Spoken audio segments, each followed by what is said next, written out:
Nako, babala sa mga laging kulang sa tulog dyan. Alam nyo ba na may masamang epekto pala sa katawan ang madalas na pagpupuyat o sleep deprivation? Ano nga ba ang negatibong epekto nito sa ating mga katawan? Alamin natin yan sa Expert's Opinion report na ito.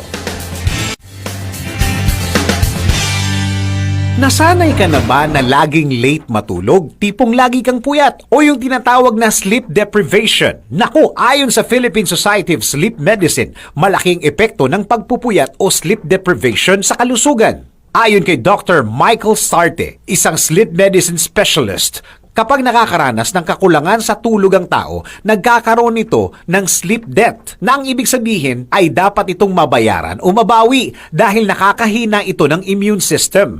Lumilitaw naman sa bagong pag-aaral ng isang British researcher na ang mga taong kulang sa tulog ay nagiging obese at overweight, nagkakaroon ng diabetes, heart disease at hindi nagiging maganda ang metabolic health conditions.